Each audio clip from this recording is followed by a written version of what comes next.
राज्याचे उच्च आणि तंत्रशिक्षण मंत्री तथा सोलापूर जिल्ह्याचे पालकमंत्री चंद्रकांत पाटील यांनी नवरात्रोत्सवाच्या पहिल्या दिवशी रूपाभवानी येथील मंदिरात देवीचे दर्शन घेऊन आरती केली. काँग्रेस पक्षातून भाजपात आलेले माजी सहकार मंत्री हर्षवर्धन पाटील यांनी पुन्हा भाजपला रामराम ठोकत पक्ष बदलल्याचे संकेत दिल्याचे बोलताच पालकमंत्री चंद्रकांत पाटील म्हणाले, हर्षवर्धन पाटलांनी शरद पवारांची भेट घेतलेली आहे. आपण कशा पद्धतीने मी सकाळी पण दोन्ही ठिकाणी म्हटलं किंवा राजकारणामध्ये बऱ्याच वेळेला महत्वाकांक्षा ही जर निष्ठेच्या वर आली, महत्वाकांक्षा राजकीय महत्वाकांक्षा ही संबंधांच्या रिलेशनच्या नात्यांच्या वर आली तर त्याला काही पर्याय नसतो.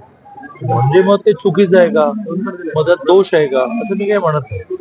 मी व्यक्तिशः काय विचार करेन, माझ्यावर काही अन्याय झाला तर माझी पार्टी नाही, माझा विचार नाही सोडला. पार्टीने दिलंही खूप आणि पार्टी एखाद्या दुसऱ्या एखाद्या कारणासाठी अन्याय शब्द वापरला जाणार नाही, परंतु आपल्याला देणार पण नाही ना.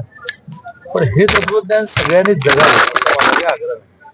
त्यामुळे ज्यांना असं वाटतंय की आता भारतीय जनता पार्टीत आपल्याला तिकीट मिळू शकणार नाही, ते दुसऱ्या पक्षाचा आधार घेत आहेत, तसं त्यांनी करू नये असं आवाहन करेन. बाकी माझ्या विधानसभेपूर्वी शहर उत्तर दक्षिण विधानसभा मतदारसंघात उमेदवारी देण्यावरून भाजपच्या पक्षांतर्गत बंड झाल्याचे समोर आलेले असतानाच आता अक्कलकोट विधानसभेत देखील पक्षाच्या पदाधिकाऱ्याकडूनच अशाच प्रकारच्या बंडाची भाषा बोलली जात आहे. यावर आपली प्रतिक्रिया काय असे विचारले असता पालकमंत्री चंद्रकांत पाटील काय म्हणाले तेही पहा.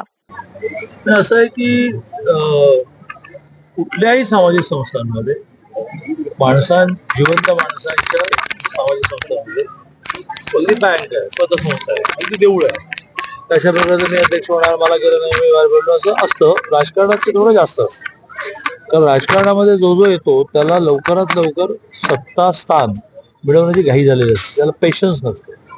आणि तो पेशन्स नसल्यामुळे जी निवडणूक येईल त्यात मला द्या, जी निवडणूक येईल त्याला मला द्या, जी निवडणूक येईल मला द्या, असा एक मोठा वर्ग डेव्हलप झालेला असतो. तो तिकीट डिक्लेअर झाल्यानंतर पुन्हा एकदा ठिकाणावर येतो. त्यामुळे असे जे काही इच्छा व्यक्त करणारे आहेत ते त्या पार्टीने तिकीट घोषित केलं की सगळे कामाला लागतील.